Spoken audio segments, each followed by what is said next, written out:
Selamat sore para mahasiswa semua. Semoga dalam keadaan sehat walafiat ya.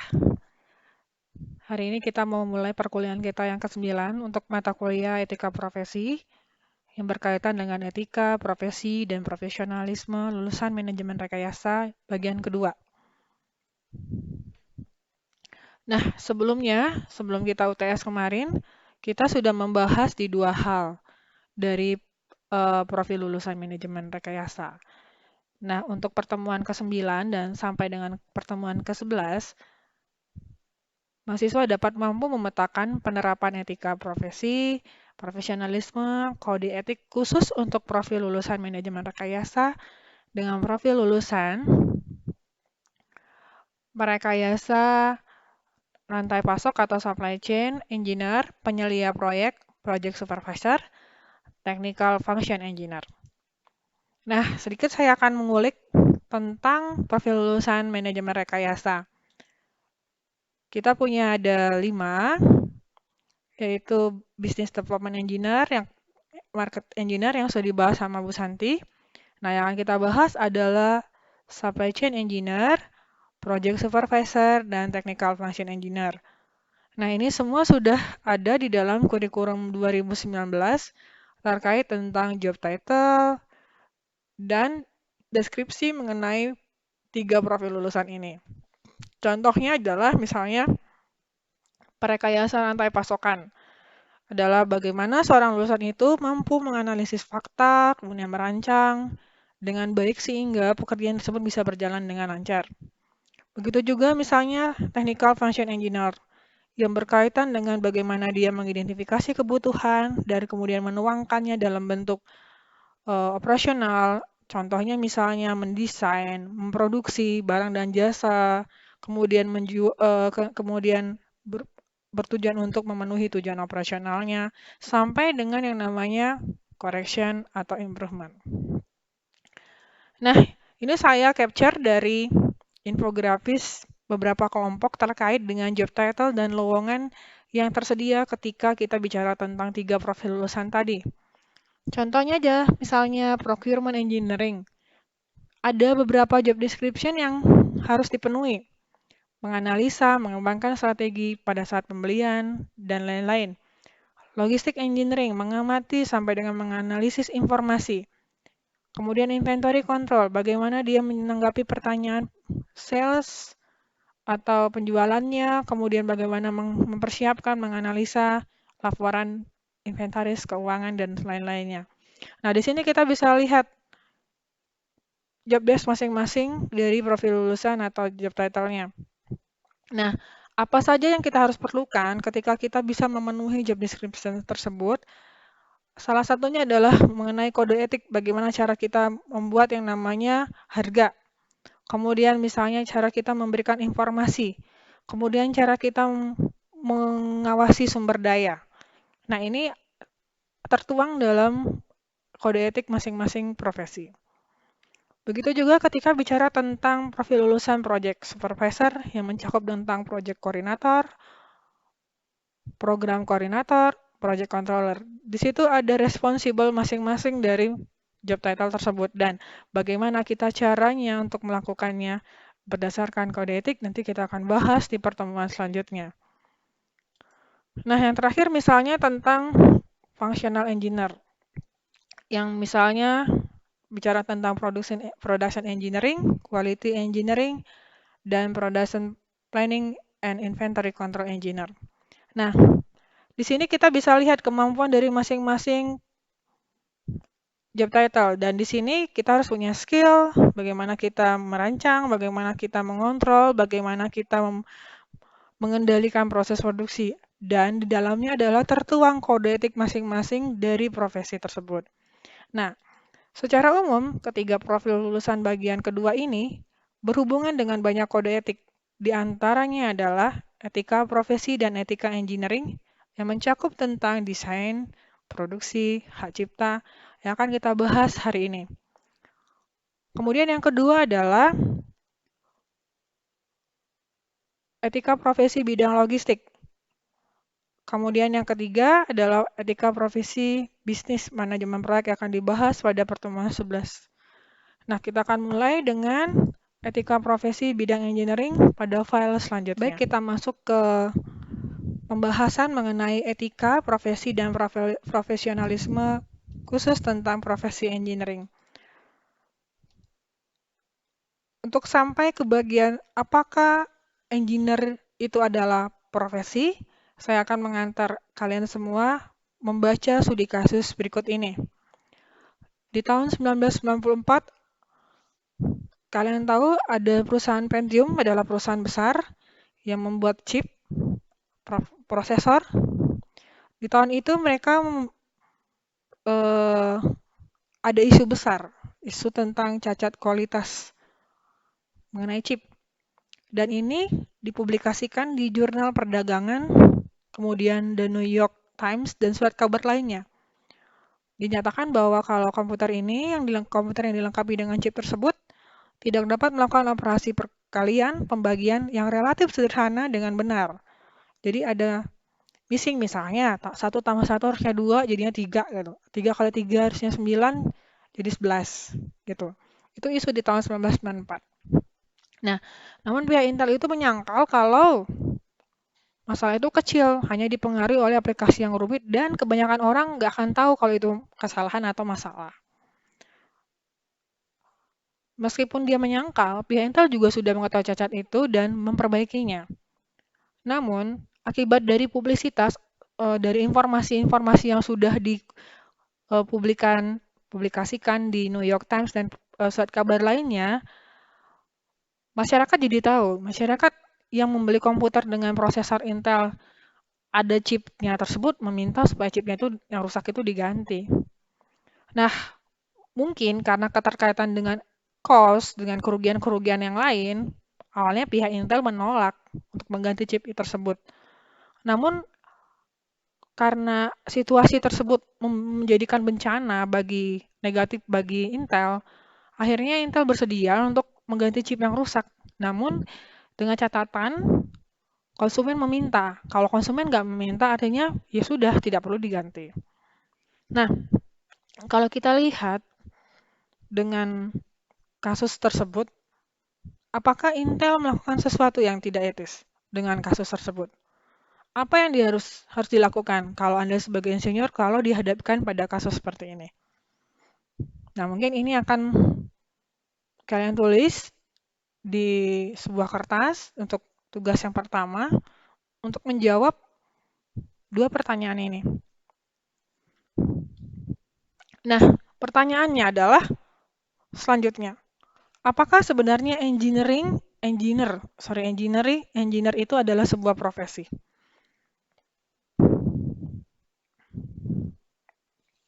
Pada umumnya kita hanya tahu bahwa untuk menentukan apakah engineering merupakan sebuah profesi, kita harusnya tahu hakikat profesi itu apa. Mungkin di pertemuan sebelumnya sudah pernah bicara tentang profesi itu apa, profesional itu apa. Nah, awalnya kita harus membedakan kata profesi dari kata-kata yang lain yang hampir sama, yaitu misalnya job dan occupation. Job itu pekerjaan, semua kerja yang dianggap dapat gaji itu sebagai job, tanpa memedulikan dia tingkat keahlian yang dilibatkan dan tanggung jawab yang diberikan. Itu job. Benarkah? Nah, engineering tentu saja adalah sebuah job. Insinyur itu dibayar karena dia menghasilkan sesuatu, karena dia memberikan jasa atas keahlian yang dia miliki. Tetapi keahlian dan tanggung jawab yang dilibatkan dalam engineering itu dibuat bukan hanya sekedar dari job. Kemudian yang kedua, occupation.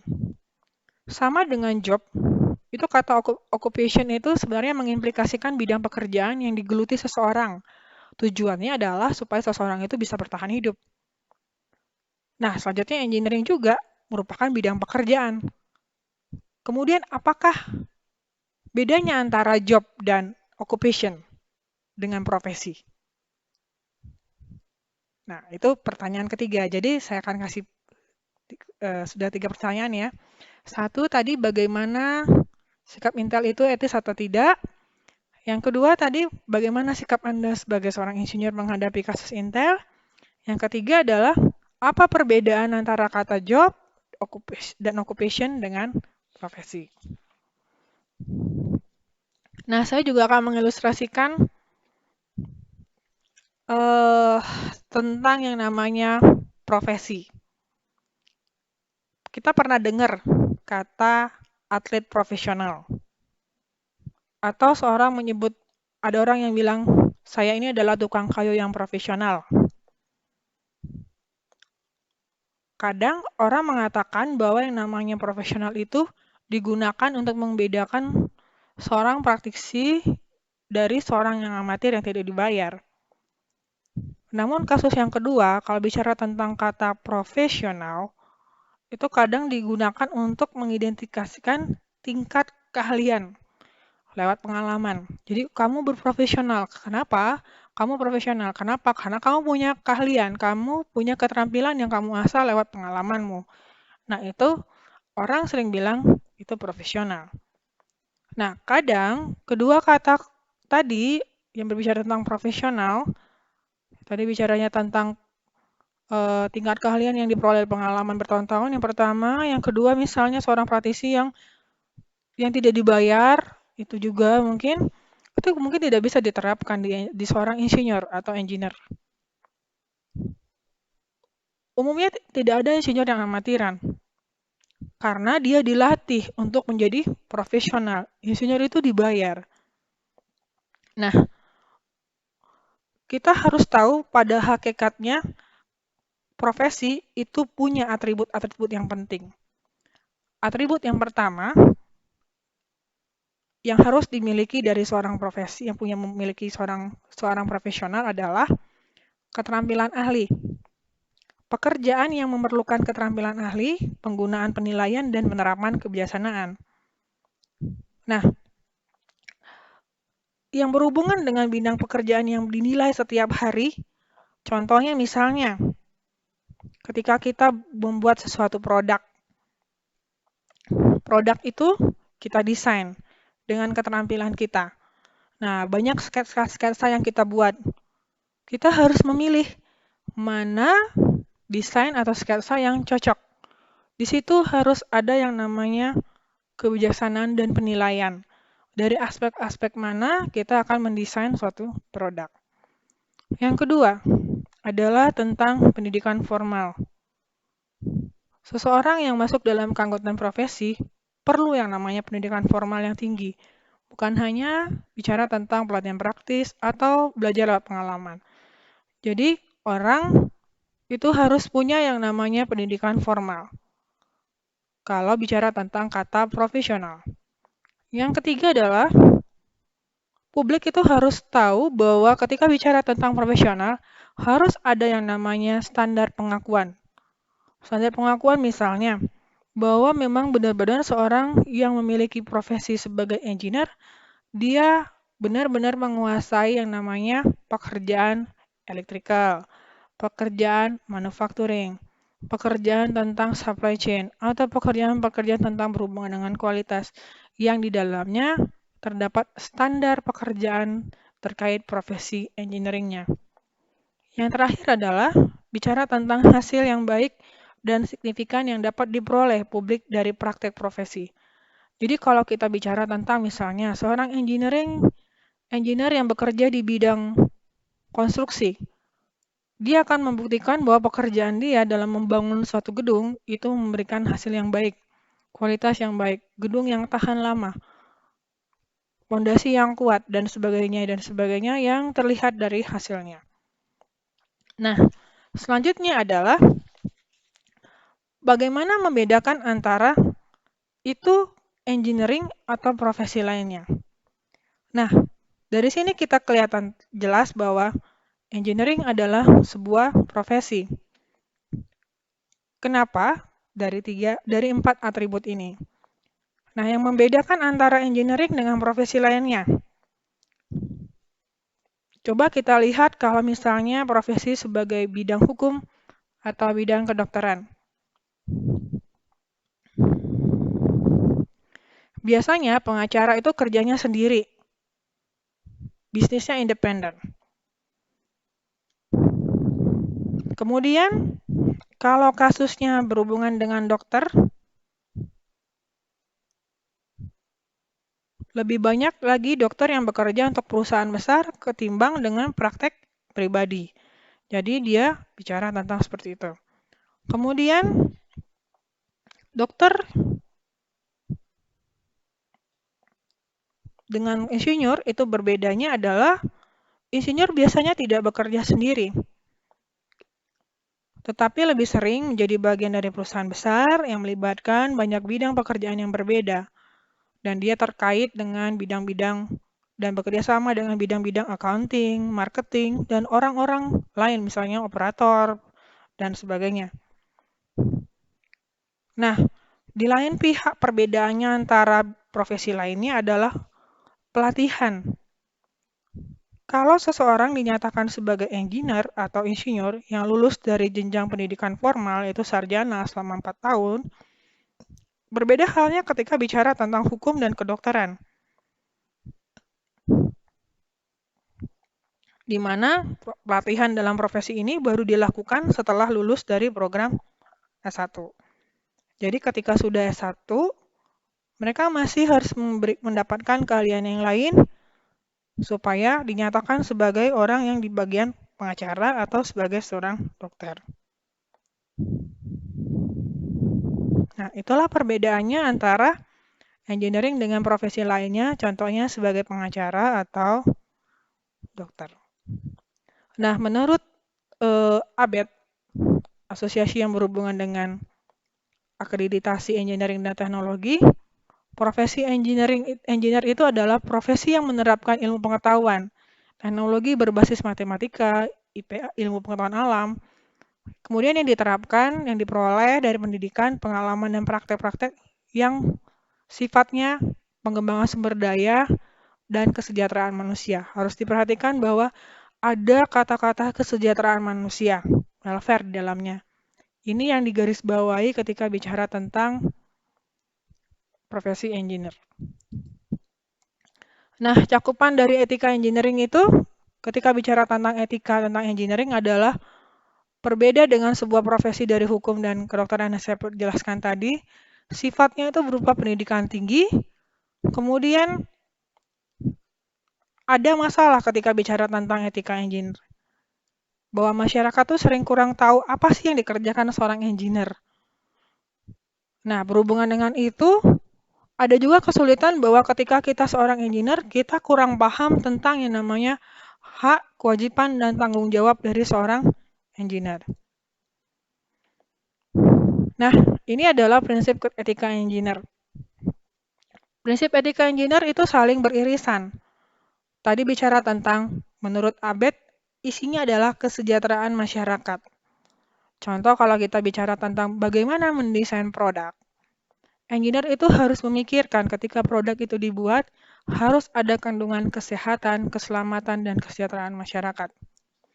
Nah, di sisi lain, ketika kita membuat suatu desain, sesuatu yang berhubungan dengan engineer, kita tidak boleh menerima hadiah atau suap yang mempengaruhi keputusan engineering. Jadi desain sesuatu produk atau suatu jasa tidak boleh dipengaruhi oleh suatu apapun. Kemudian ketika bicara tentang seorang engineer, lakukanlah pekerjaannya menurut kompetensinya. Contoh ketika saya memiliki kompetensi di bidang kualitas, saya harus bekerja sebagai orang quality engineer. Saya tidak punya kemampuan di bagian misalnya supply chain engineer. Jangan lakukan itu kalau kita tidak sesuai dengan kompetensinya. Itu adalah sebagian dari prinsip etika engineer. Yang lain adalah berlaku benar dan objektif serta menjaga rahasia pekerjaan. Contoh ketika kita temui pada saat kita kerja praktek, kita melihat ada suatu desain produk yang sifatnya konfidensial. Nah, itulah yang salah satu bagian dari etika engineer. Kemudian berupaya untuk menjaga pelestarian lingkungan. Berupaya untuk mendesain suatu produk yang dampaknya tidak begitu besar terhadap lingkungan. Mencoba untuk membuat suatu produk-produk yang ramah lingkungan. Yang bisa di-recycle, di-reuse, di-reduce menggunakan bahan-bahan yang bisa di-recycle kembali. Kemudian ketika kita memiliki kemampuan yang sudah baik, kita harus mencoba untuk mengembangkan kemampuan kita, keahlian kita, supaya kita menjadikan orang-orang engineer yang profesional dengan pelatihan, dengan kegiatan-kegiatan lain yang bermanfaat bagi seorang engineer. Kemudian yang hal terpenting lain adalah, bicara tentang prinsip etika engineer adalah bekerja keras dan jujur serta bertanggung jawab. Kalau yang ini, pada umumnya etika profesi hampir semuanya berisi seperti ini, bekerja keras, jujur, dan bertanggung jawab. Nah, apa yang terjadi ketika kita ingin menjalankan yang namanya etika engineer? Keselamatan masyarakat. Nah, keselamatan masyarakat itu kadang akan sulit kita bisa implementasikan. Kadang kita masih mempertimbangkan dari kebijakan-kebijakan perusahaan. Tadi juga ini gratifikasi, kecurangan, kemudian perlindungan lingkungan dengan menggunakan produk-produk atau material-material yang ramah lingkungan, kemudian keadilan pada rekan kerja dan segala macam. Kemudian kita jujur dalam membuat yang namanya riset atau membuat laporan-laporan yang berhubungan dengan produk atau jasa kita. Kemudian kadang kita harus ada yang namanya konflik kepentingan. Kepentingan perusahaan, kepentingan pemerintah, kepentingan-kepentingan yang lain yang harus kita bisa selesaikan. Nah, ini saling berkesinambungan dan sering terjadi pada saat kita mengimplementasikan yang namanya pekerjaan sebagai seorang engineer. Nah, yang selanjutnya tadi kita sudah bicara tentang prinsip. Kemudian bagaimana kita berperilaku sebagai seorang engineer? Ada 4 hal yang harus kita ketahui. Kita harus punya etiket. Etiket itu penghormatan kepada masyarakat. Kita melakukan sesuatu untuk masyarakat, kesejahteraan dan kesehatan, keselamatan masyarakat, itu paling penting. Kemudian kita membuat suatu pekerjaan, itu ada aturan dan sanksinya. Contoh ketika kita mendesain sesuatu, kemudian itu kerjasama dengan orang lain, kemudian kita tidak mencantumkan siapa yang mendesain, siapa yang melakukan. Nah, itu jelas ada sanksinya. Itu berbicara tentang kejujuran tadi dan tanggung jawab. Kemudian bicara tentang moral, perilaku yang diterima secara umum berdasarkan agama dan budaya. Ini berkaitan dengan sosial kita terhadap orang lain. Contoh kita bagaimana kita berperilaku terhadap rekan kerja kita. Berbeda agama, berbeda budaya, berbeda suku bangsa. Nah, ini yang harus kita tekankan.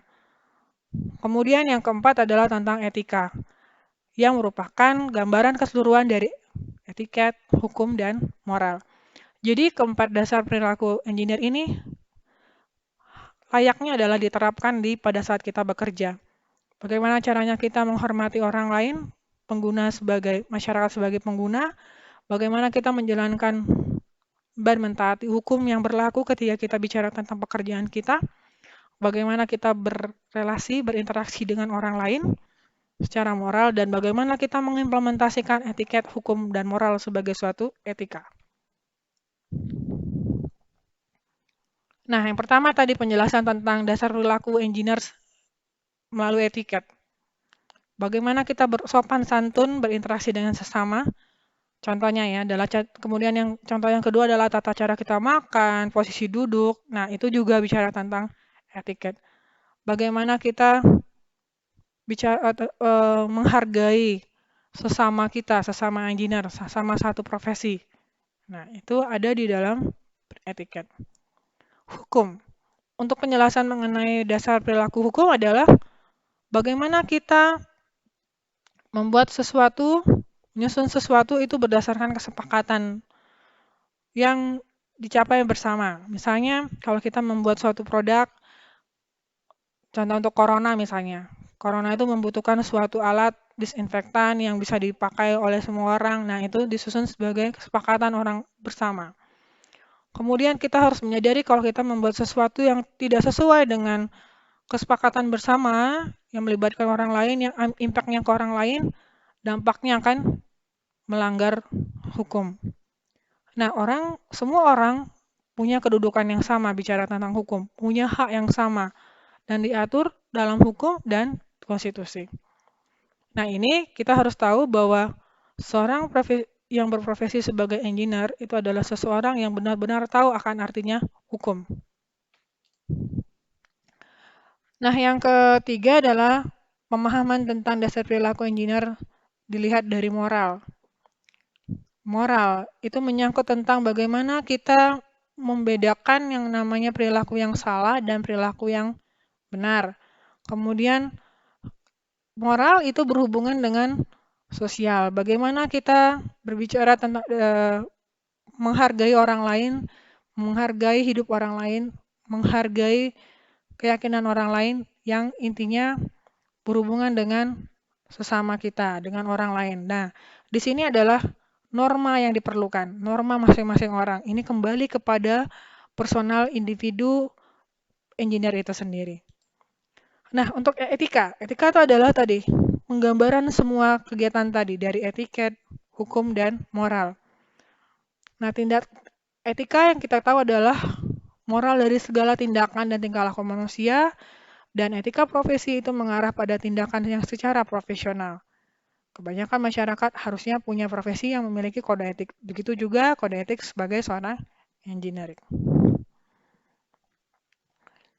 Nah, tadi bicara tentang prinsip insinyur, kemudian tentang perilaku. Sekarang kita bicara tentang 4 prinsip etika profesi keinsinyuran yang secara umum ini sudah diakui baik di Perhimpunan Persatuan Insinyur Indonesia maupun profesi-profesi engineer yang di seluruh dunia.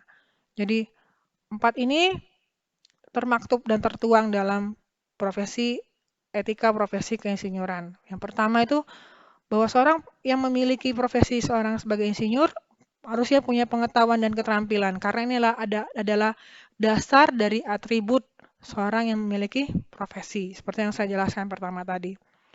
Yang kedua tadi ini adalah bicara tentang jujur, tidak memihak, melayani dengan kesetiaan.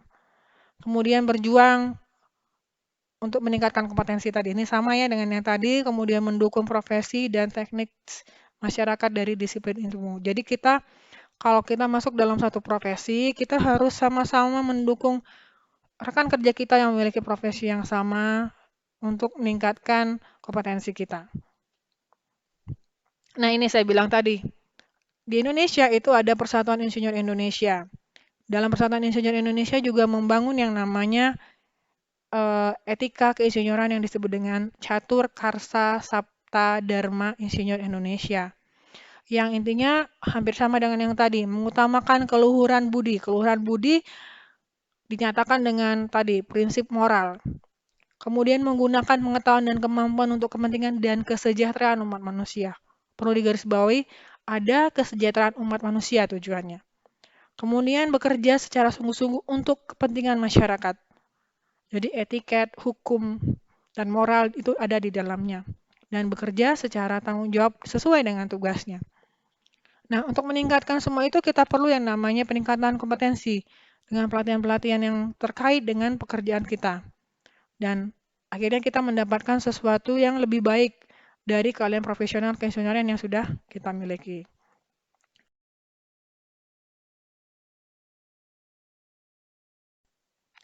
Itu saja slide presentasi untuk materi kuliah hari ini. Mudah-mudahan bisa dipahami. Jika ada yang ingin ditanyakan, bisa menanyakan lewat WhatsApp application atau media sosial lainnya. Terima kasih.